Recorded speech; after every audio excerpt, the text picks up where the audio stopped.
Vor ziemlich genau einem Jahr haben wir unser rollendes Zuhause nach Schottland gebracht und sind durch die Forest Parks im Süden bis auf die äußeren Hebriden und schließlich in die winterlichen Highlands gefahren. Doch ein Kapitel unserer Reise hat es bisher in keines unserer Videos geschafft. Und das, obwohl es in einer der beliebtesten, wenn nicht sogar der beliebtesten Region des Landes spielt. Genau ein Jahr später erzählen wir die Geschichte zu Ende und nehmen euch mit an die schottische Westküste. Willkommen zurück in Schottland. Welcome to the Isle of Skye.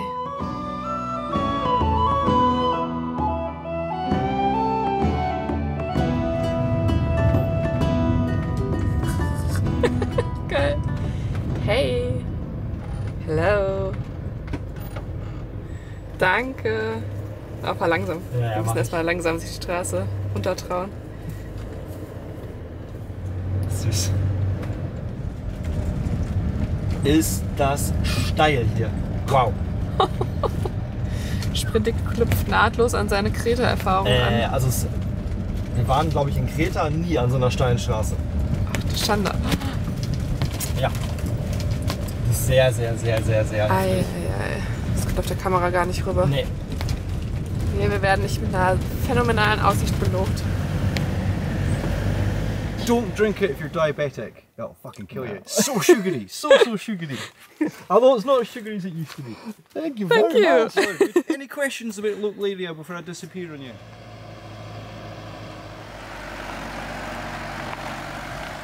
Willkommen auf Skye, bei dem wahrscheinlich untypischsten Wetter für diese Insel.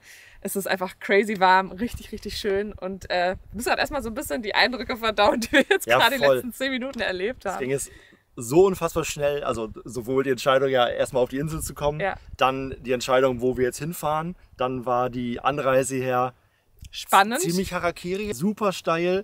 Dann, super eng, Single-Track-Road. ja, voll, dann haben wir hier einen richtig schönen Platz gefunden. Wir waren uns halt noch nicht so sicher, ob man hier rauffahren darf, weil es halt eine Wiese ist, die mit einer recht steilen Abfahrt ist.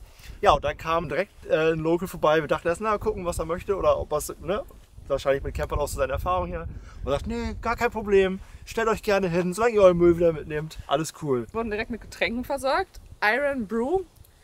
Ja, also er sagte auf jeden Fall, nicht zu viel davon trinken. Es scheint auf jeden Fall sehr koffeinhaltig und süß zu sein. Ja. Aber so super nett, einfach so ein herzlicher Empfang und dass er, Richtig gut. wenn er nachher nochmal Zeit hat oder hier vorbeikommt, nochmal für einen Schnack quasi rumkommt und uns einfach eine schöne Zeit wünscht. Fühlt sich auf jeden Fall an, als wären wir jetzt zur richtigen Zeit am richtigen Ort, oder? Voll. Und morgen soll es auch richtig warm werden. Von daher ist auf jeden Fall der Stellplatz für die nächsten 2-3 Tage schon mal safe.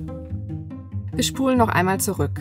Es ist Anfang September. Der Herbst kündigt sich langsam an und nachdem wir zunächst den Süden Schottlands erkundet haben, stehen nun eigentlich die Highlands auf dem Programm. Eigentlich, denn im Herzen der Highlands angekommen, stellen wir fest, dass die Hauptsaison noch in vollem Gange ist. Das ist ja Wahnsinn. Welcome to the Central Highlands. Die Straßen sind voll, die beliebten Sehenswürdigkeiten trotz Dauerregens überlaufen und selbst wenn wir wollten, mit Sprinti einen Parkplatz zu finden, würde hier wohl zu unserer täglichen Challenge werden.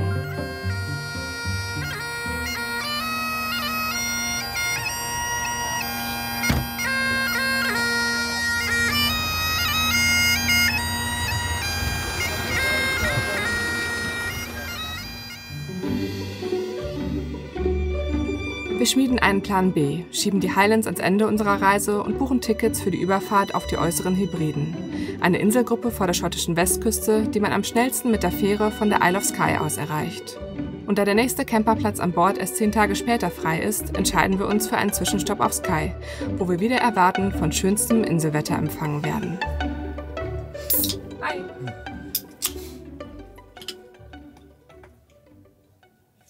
Das riecht ja wie das Energy. süßeste Kaugummi der Welt.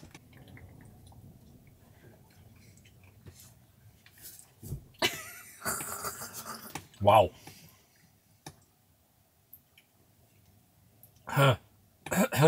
Okay.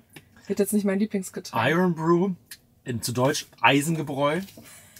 Ein koffeinhaltiger Softdrink aus Schottland. Der wird seit 1899 in Glasgow hergestellt. Leuchtend orange Farbe. Erhält 0,002% Ammoniumeisen. Alles klar. Zucker, Geschmacksstoffe, Koffein.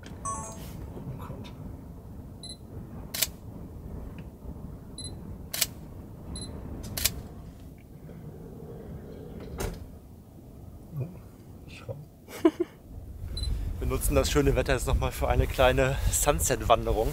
Direkt auf der Klippe gegenüber. Das ist nämlich eine alte Burgruine. Wir haben zwar vorhin von dem Local schon gehört, dass das ein bisschen underwhelming ist. Also wir sollen nicht zu viel erwarten, aber die Tour dahin wohl ganz schön sein soll und der Ausblick von da. Das nutzen wir jetzt und noch die letzten 1,5 Stunden Sonne.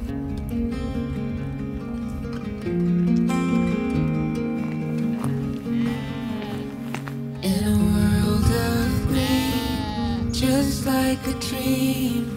You and I standing wild and free, with petals so golden, the sun's warm kiss. Es ist einfach so wunderschön. Wir sind noch gerade am Haus eines Locals vorbeigelaufen. Die zweite Begegnung schon heute. Und der meinte auch, dass das Wetter heute so schön ist wie lange nicht mehr und sah auch ganz beseelt aus. Oh, es tut so gut. Es ist einfach unfassbar schön hier. When the world gets cold, it's you and me. When the sun comes back, you'll see.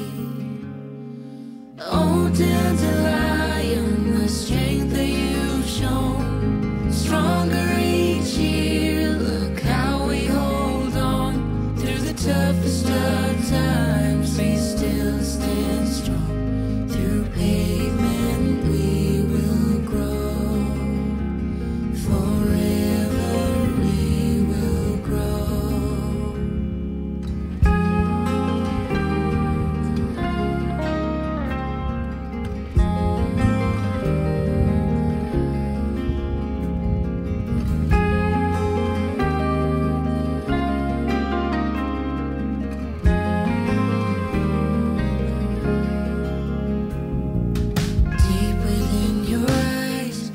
Heute ist echt unser Glückstag in Sachen Wildlife.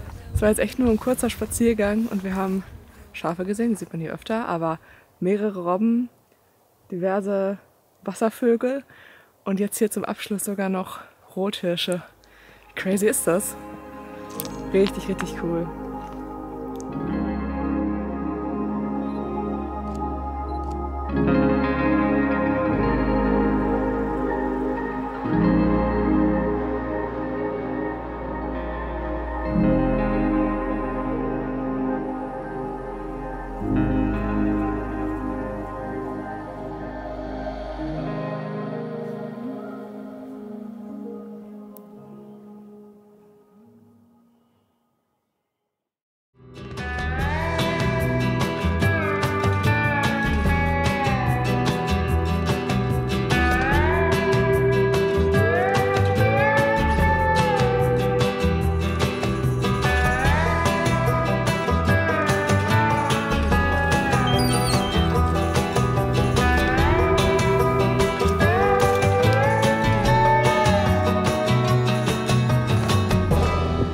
Alles gut da hinten?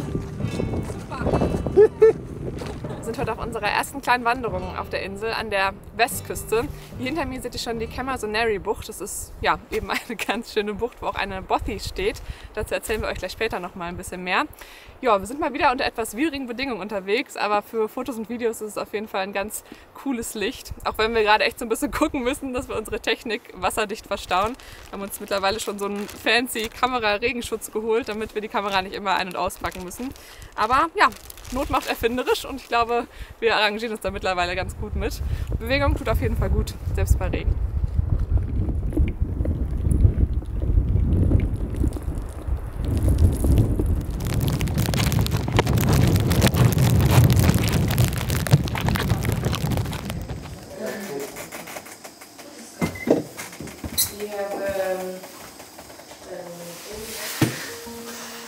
Wir sind nicht die einzigen Wanderer, die an diesem Tag Schutz vor dem ungemütlichen Wetter suchen. Bis zu 16 Personen können in der Camasunary Bothy in Etagenbetten übernachten oder eine Pause einlegen. In Schottland gibt es rund 100 dieser einfachen Schutzhütten. Ursprünglich dienten sie als Unterkünfte für Landarbeiter. Heute stehen sie Wanderern offen, die abseits der Zivilisation eine wettergeschützte Bleibe suchen. Ihre Nutzung ist kostenlos für alle, die sich dem Bothy Code verpflichten. Das bedeutet, sämtlichen Müll wieder mitzunehmen und die eigenen Hinterlassenschaften mit dem sogenannten Bothy-Spaten sauber zu vergraben. Toiletten gibt es nämlich nur in den allerwenigsten Hütten.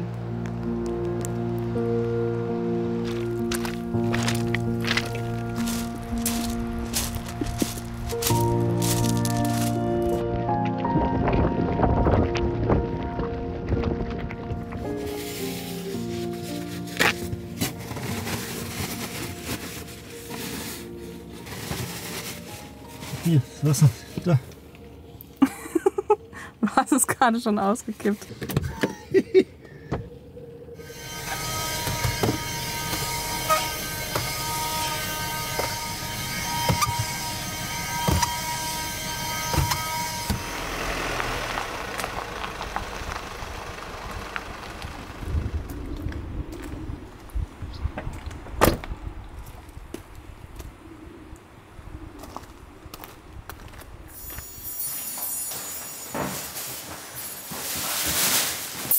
Hoppala.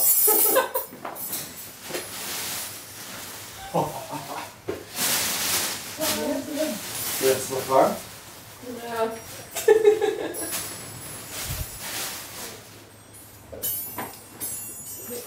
Wir haben uns jetzt tatsächlich dazu entschieden, das Nötige mit dem Nützlichen zu verbinden. Und ja, wir haben so viel unfassbar nasse Wäsche, dass es die einzige Möglichkeit für uns eigentlich war, zu sagen, ja komm, wir waschen die direkt. Weil die jetzt zu trocknen, was super, super lange dauern würde im Camper, sind bestimmt einige Kilo Wasser mit dabei. Dauert einfach viel zu lange. Deswegen haben wir jetzt den nächstgelegenen Campingplatz angesteuert. Und hier gibt es praktischerweise nicht nur Waschmaschinen, sondern auch so einen kleinen Trockenraum. Genau, das haben wir erstmal alles aufgehängt. Eine Maschine Wäsche läuft, die auch gleich die restliche Wäsche, die wir noch hatten, mit inkludiert. Ja, von daher machen wir das Beste draus und laden einmal alles voll, machen einmal alles sauber und starten dann quasi morgen über morgen frisch wieder weiter auf die Reise.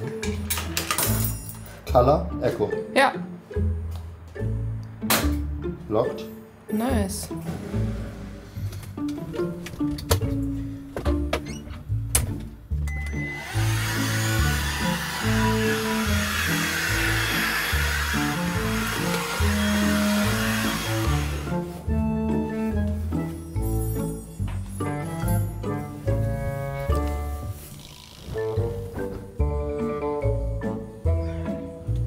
So ein gutes Gefühl, das Mega. Bett so richtig einmal komplett sauber zu machen und frisch zu beziehen. Hat sich schon gelohnt herzukommen.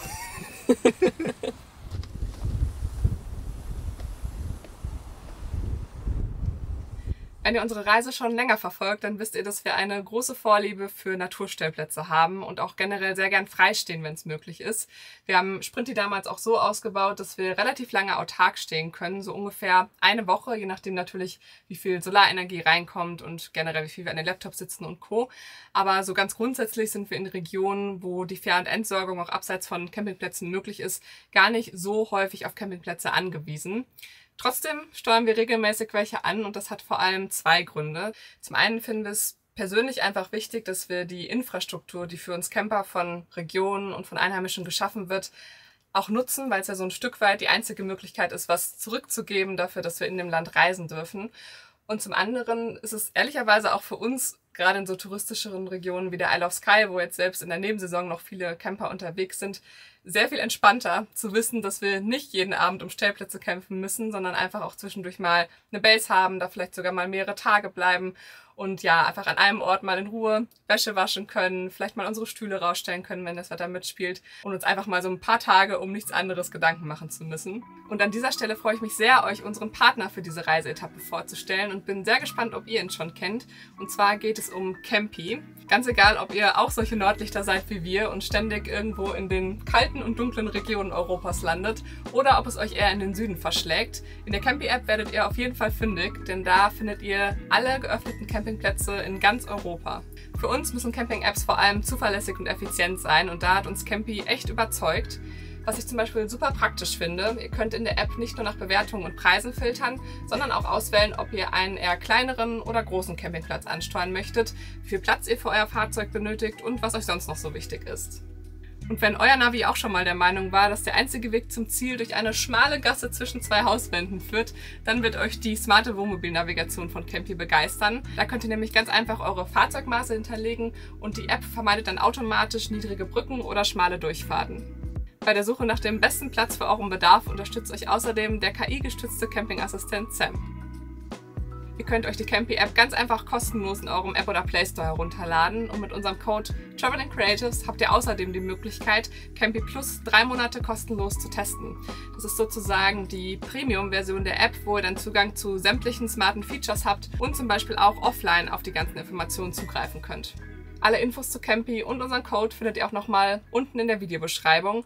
Und jetzt würde ich sagen, viel Spaß beim Testen und vielen Dank an Campy für die Unterstützung dieses Videos.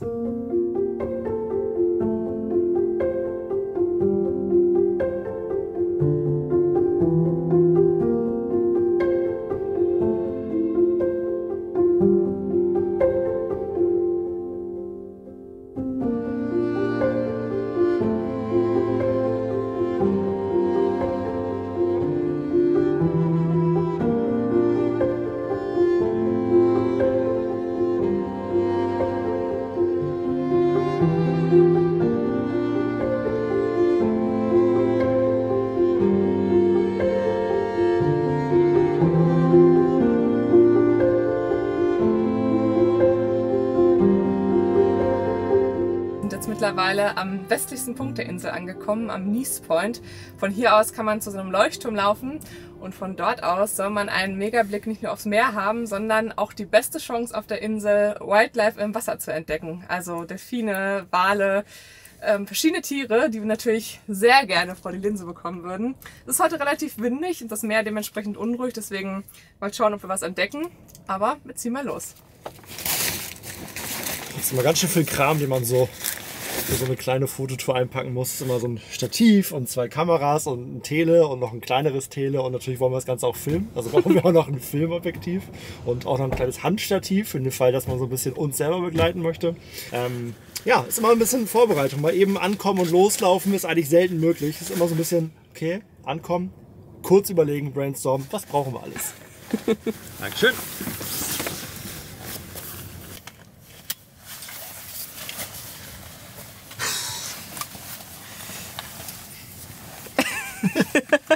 Alle Waffen am Mann. Bereit.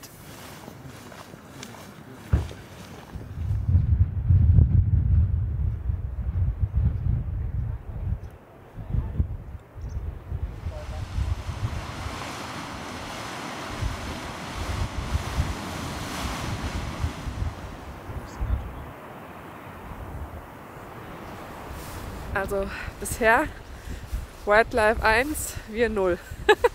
Wir haben jetzt echt schon sehr lange Ausschau gehalten, aber leider noch nichts entdeckt. Wir geben die Hoffnung nicht auf. Schön ist es allemal.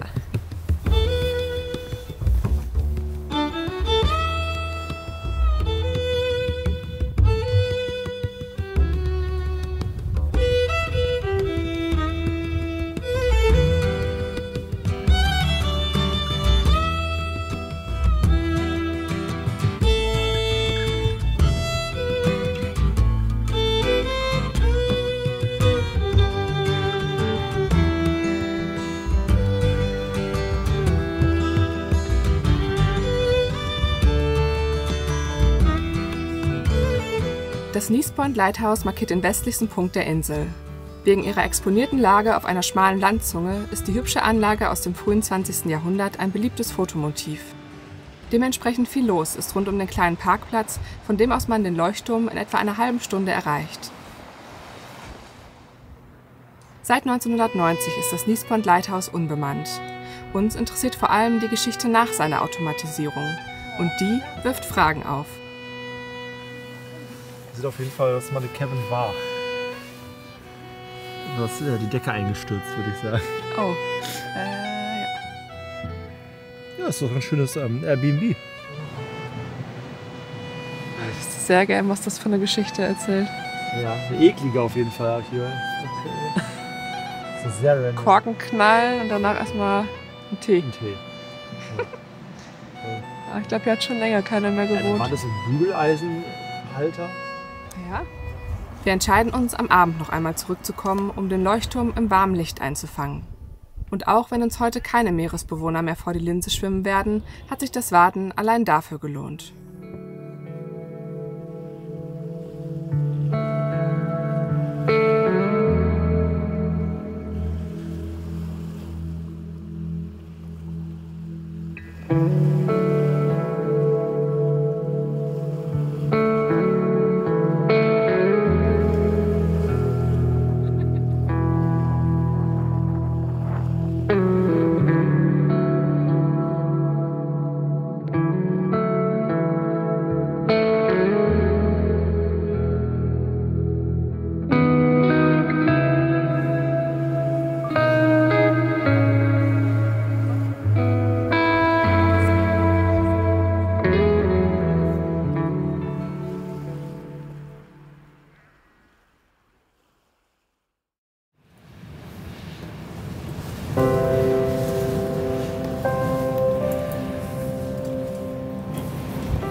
Sturm und Regen bestimmen unsere letzten Tage auf Skye und wir beschließen, den Rest der Insel bei unserer Rückkehr Mitte Oktober zu erkunden. Wir verbringen 4 unvergessliche Wochen auf Lewis und Harris, besuchen atemberaubende Strände und ihre tierischen Bewohner, tauchen tief in die Geschichte der Hebrideninseln ein und sehen Nordlichter über dem schottischen Himmel tanzen. Ein Kapitel dieser Reise, das uns im Nachgang als eines der schönsten in Erinnerung bleiben wird. Zurück auf Skye ist der Herbst mittlerweile in vollem Gange. Das saftige Grün ist einem matten Orange gewichen und wir sind bereit für Teil 2 unseres Roadtrips über die größte Hebrideninsel. Gleiche Insel, einen Monat später. Wir haben den ersten Teil von Skye tatsächlich mittlerweile vor einem Monat bereist und sind zwischenzeitlich auf den äußeren Hebriden gewesen. Die beiden Videos dazu findet ihr schon auf unserem Kanal. Jetzt sind wir zurück auf Skye und erkunden jetzt in den nächsten Wochen bei mittlerweile Herbstfarben den Nordosten der Insel. Alles, was wir bislang noch nicht gesehen haben. Wir sind gestern Abend im Hafen von Uig wieder angekommen und machen uns heute auf den Weg über die Kerrang Road. Das ist so die berühmteste Panoramastraße hier auf der Insel und führt einmal im Norden quasi quer über die Insel auf die Ostseite. Und die werden wir jetzt mal erkunden.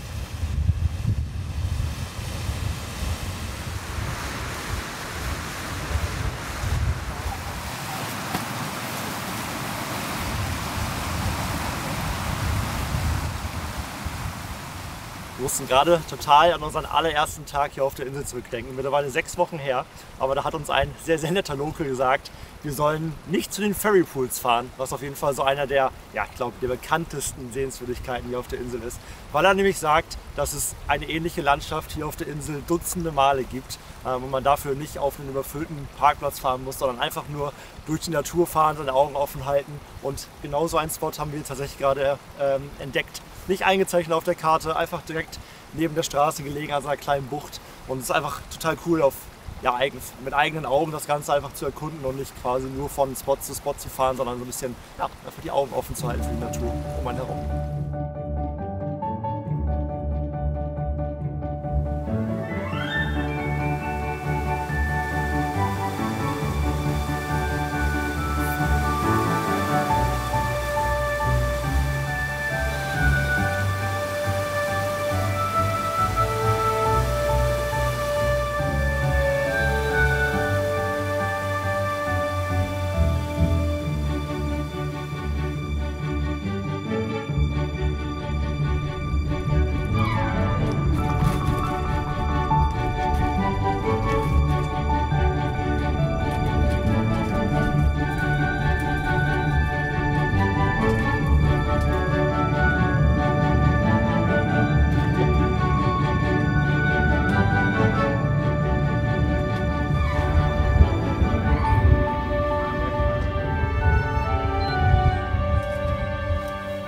Wir sind jetzt hier am bekanntesten Lookout entlang der Panoramastraße angekommen und auch so ein bisschen zurück in der Realität. Es ist unfassbar voll hier, sowohl mit PKWs als aber auch immer noch mit Wohnmobilen. Hätten wir ehrlich gedacht jetzt gar nicht unbedingt so erwartet Mitte, Ende Oktober. Gerade nachdem es ja auf den Inseln, beziehungsweise auf Lewis und Harris, sehr viel ruhiger schon geworden war. Aber hier auf Skye, sicherlich auch der Nähe zum Festland geschuldet, ist es noch echt richtig trubelig.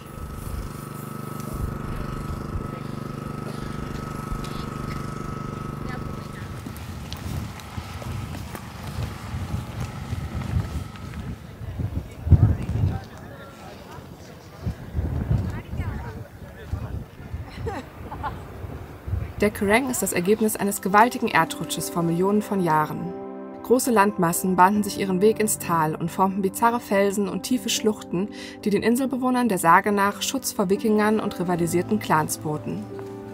Ohne Zweifel ein sagenhafter Ort, und doch können wir nicht leugnen, dass die schiere Masse an Reisenden, mit denen wir ihn an diesem verregneten Oktobertag teilen, die Idylle ein wenig trübt. Es ist ein Paradox und wir sind Teil davon. Die vermeintlich unberührten und einsam wirkenden Orte sind es, die uns Menschen nahezu magisch anziehen. Und wir Menschen sind es auch, die diese Idylle mit unserer kollektiven Suche nach Weite und Ursprünglichkeit Stück für Stück zerstören. Was oft bleibt, ist die Illusion eines Gefühls, das entsteht, wenn man den Generator des Imbisswagens und das Stimmgewehr am Aussichtspunkt durch cinematische Musik ersetzt. So wie in diesem Moment. Und vielleicht ist auch das ein Grund, warum diese Reiseetappe so lange unverarbeitet auf unseren Festplatten geschlummert hat. Die Isle of Skye hat uns überwältigt, teilweise überfordert und eine Frage lauter werden lassen, die mitreißt, seit wir unsere Erlebnisse mit der Kamera begleiten. Wie können wir unsere Begeisterung für unsere Reiseziele teilen, ohne selbst zum Teil des Problems zu werden? Ein Widerspruch, den wir nicht ganz auflösen können, aber das hier ist unser Versuch. Euch vor allem unterschätzte Alternativen abseits ausgetretener Pfade zu zeigen, aber eben auch die Realität in den schottischen Highlands mitten in der vermeintlichen Nebensaison. Alter Schwede.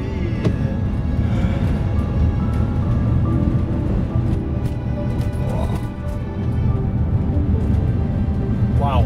Das ist ja unglaublich. Wow. Krass. Also so richtig eine Nebensaison gibt es für so diese Highlights halt auf jeden Fall nicht. Macht dann irgendwie auch keinen Spaß. Ja, also wenn man sich jetzt eine Schlange den Berg da hoch quält im Regen bei Sturm. Nö.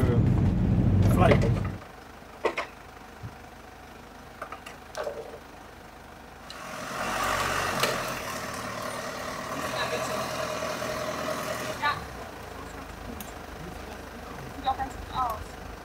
Ich glaube, wir haben unseren Stellplatz für die Nacht gefunden. Es soll nämlich die nächsten Tage richtig, richtig ungemütlich werden, was den Wind angeht. Um die 100 km/h Böen und das ist wirklich schon Limit mit Sprinti. Da haben wir ja schon einige Erfahrungen jetzt sammeln dürfen in den letzten Jahren. Und wir haben jetzt hier bei einem Platz gefunden, der perfekt sein könnte, denn genau aus der Richtung, wo hier diese große Steinwand ist, kommt der Wind. Sprich, wir könnten theoretisch ganz gut geschützt sein und hoffen, dass wir dann hier ganz gut den Wind aussitzen können. Was übrigens extrem praktisch ist, habe ich zum Geburtstag bekommen, ist ein kleiner Kompass. Natürlich hervorragend zum Navigieren beim Wandern, aber bei uns eigentlich primär dafür genutzt, um zu gucken, von welcher Richtung der Wind kommt und sich entsprechend auszurichten. Ganz cool. Also Norden vorne, Süden genau hinter uns. Perfekt. Sollte also passen.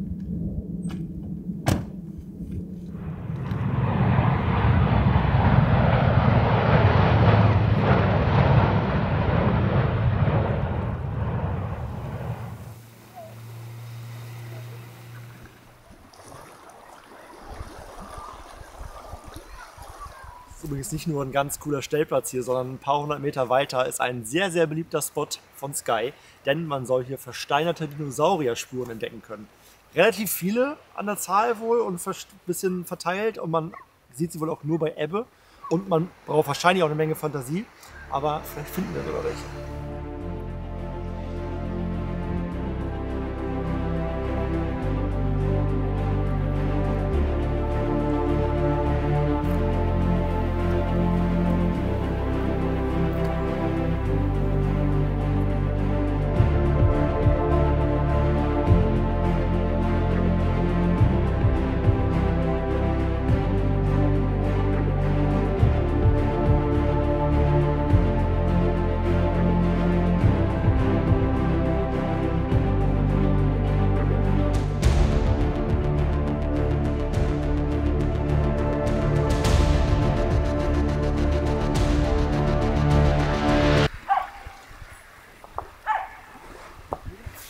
Es scheint schon echt zu sein tatsächlich. Es ist kein reiner PR-Gag. Kein Fake? Hier steht in 2002, the world's eye turned towards Ancoran, das ist hier, where a local woman, out walking her dog, found what looked like a set of footprints in a recently exposed block of a rock. The dinosaur footprints at Ancoran are just one of many finds on the Isle of Skye. Okay. Verrückte Vorstellung, ne? Total, gerade hier so eine Küste jetzt. Wahnsinn. Aber es ist keine Küste gewesen. Wirklich nicht.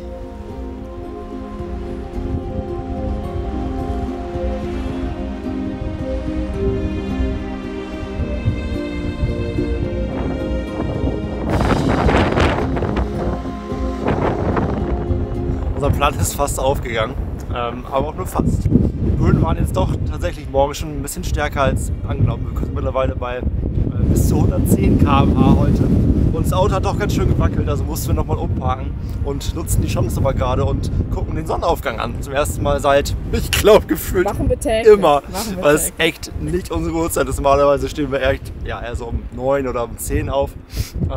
Ja, heute jetzt mal um 6:30 Uhr. Vielleicht lohnt sich ja.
Wir müssen die zweite stürmische Nacht, beziehungsweise die Nacht mit sehr, sehr wenig Schlaf hinter uns. Ich glaube, wann bist du eingeschlafen? Um 4:30 oder so? Ja. Bei mir war es 6.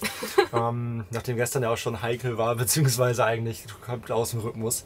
Ja, wir lernen gerade mal wieder, dass Reisen, vor allen Dingen in der Nebensaison und vor allem natürlich im Norden, auch seine Hürden hat und gewisse Flexibilität erfordert und man nicht alles in der Hand hat. Eigentlich hatten wir ja vor, jetzt quasi auf dem Rückweg von den Hybriden, äußeren Hybriden, Sky noch ein bisschen in Ruhe zu erkunden, das anzugucken, was wir bislang noch nicht gesehen haben. Aber das Wetter macht gerade einen ziemlichen Strich durch die Rechnung.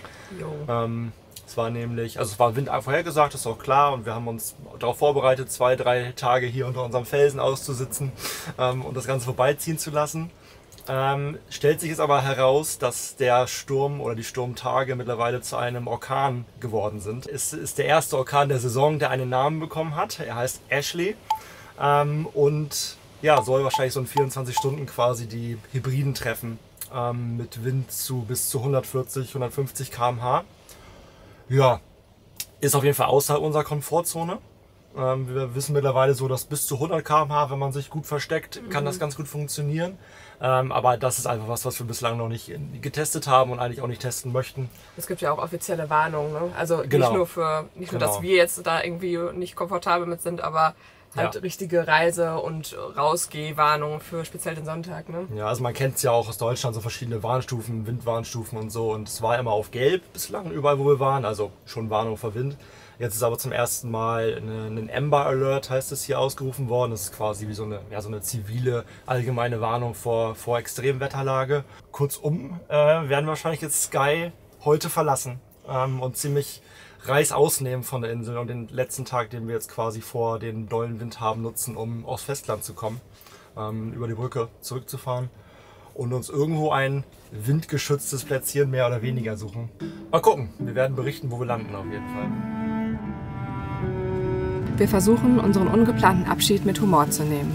Schließlich haben wir in unseren 2 Anläufen bereits viele Ecken der Insel entdecken dürfen. Und vielleicht sollte es so sein, dass das Kapitel Sky an dieser Stelle für uns endet und Platz für eine zweite Herbsthälfte in einem anderen Teil des Landes macht. Auf unserem Weg zum Festland halten wir noch ein paar Mal an, um die beeindruckende Natur auf uns wirken zu lassen. Kaum zu glauben, was für eine landschaftliche Vielfalt diese Insel zu bieten hat und wie unterschiedlich sie sich im Wandel der Jahreszeiten und Wetterlagen präsentiert.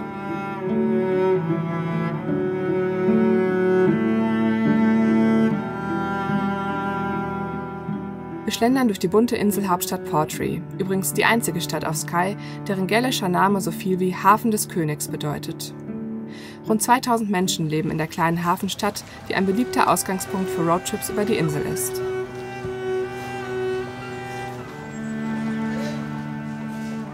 Fast 300 Kilometer legen wir quer durchs Land zurück und es gelingt uns tatsächlich, den angekündigten Sturm ohne eine weitere schlaflose Nacht an uns vorbeiziehen zu lassen. Vor uns liegt nun der größte Nationalpark Großbritanniens, der uns weitere, unvergessliche Erinnerungen schenken wird. Das Leben auf Reisen folgt keinem Drehbuch, hört nicht auf Regieanweisungen und ist am Ende das Ergebnis vieler kleiner Entscheidungen und noch mehr Planänderungen, die nicht immer bequem, aber fast immer jede Mühe wert sind. Und vielleicht kennt ihr das auch. Durch den Rückspiegel betrachtet entpuppt sich Plan B oft sogar als der bessere Plan A.